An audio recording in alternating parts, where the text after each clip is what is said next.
Welcome back to the explainer-focused learners. Today we're actually opening up something that reads like a highly restricted, deeply suspenseful dossier. It's known as the Z93 7-Day Darkness Protocol. We're going to treat this source material with the exact measured clinical precision it demands, because honestly, what lies inside these brief textual records, it totally defies our conventional understanding of the human mind. So get ready, because we're about to look very closely at the data. Okay, let's dive into this. Take a look at this exact quote pulled straight from the source material. But after day 4, he starts describing places he's never been. Just take a second to really let that sink in, right? This isn't some minor expected deviation in a standard lab report. This is a profound, literal rupture in the experiment's expectations. But, before we can truly grasp the sheer gravity of that statement, we actually need to understand the initial setup. Section 1. The Z93 protocol setup. To really understand this anomaly, we've got to first examine the sterile baseline parameters of the experiment exactly as they're documented in the source. And this brilliantly illustrates how the initial intent was, perfectly clinical. Look at the setup. Step 1, a volunteer stays in total darkness. Step 2, scientists record the psychological changes. It's a perfectly objective, controlled scientific environment. The intent here is super clear, it's measurable, and it's highly structured. Basically, they were just looking for standard psychological shifts in a totally controlled setting, nothing more than that. 7 days. I really want you to actively conceptualize what that actually means.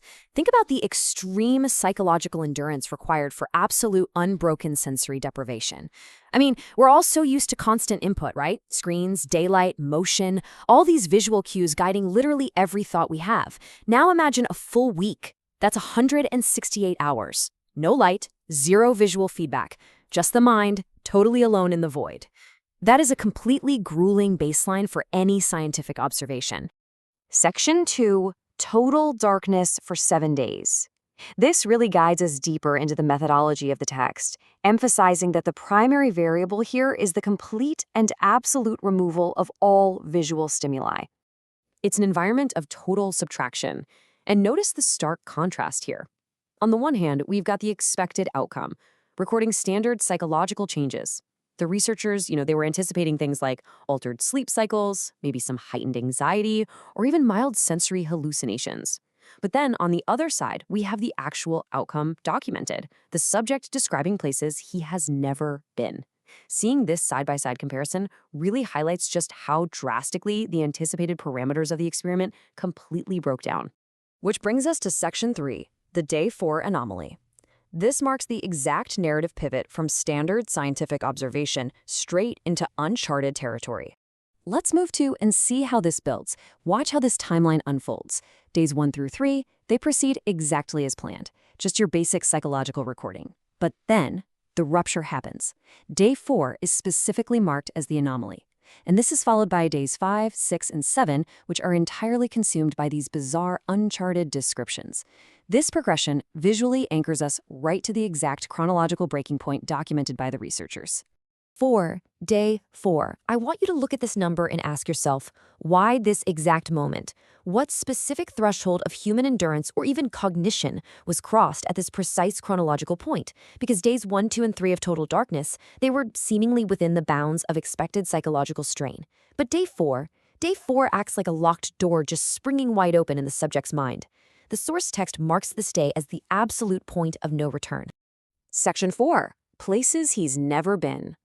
Now we're going to prepare for a deep microanalysis of arguably the most unsettling and specific phrase in the entire source document.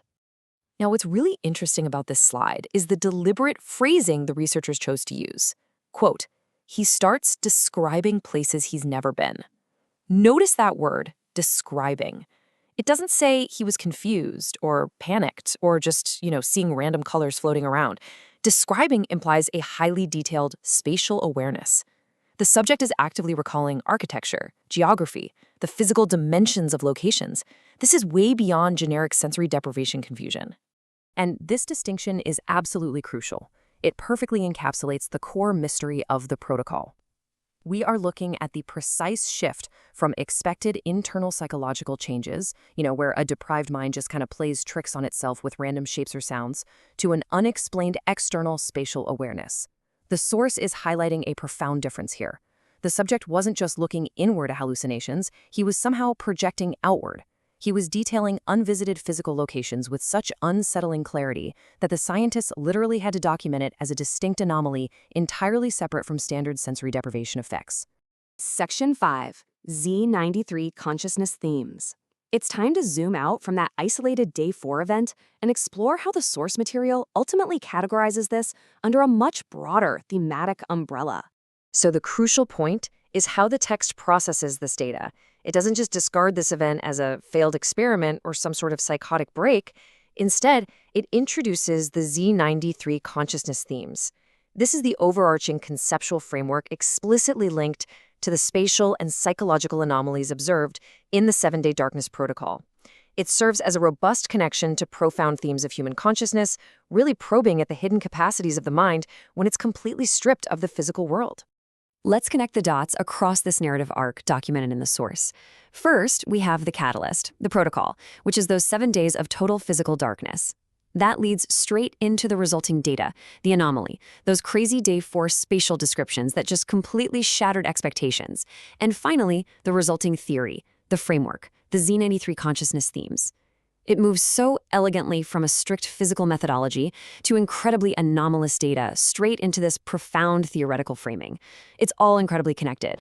Section 6, the final question. We're preparing to close the Z93 dossier now, bringing this highly concentrated clinical deconstruction to a close.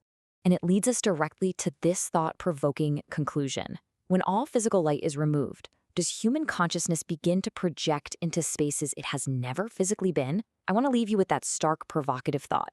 It completely reframes what we think we know about the brain's reliance on external stimuli and what actually happens when the lights truly go out. Thank you so much for joining me for this explainer. Keep questioning the parameters of reality, stay focused, and I'll catch you next time.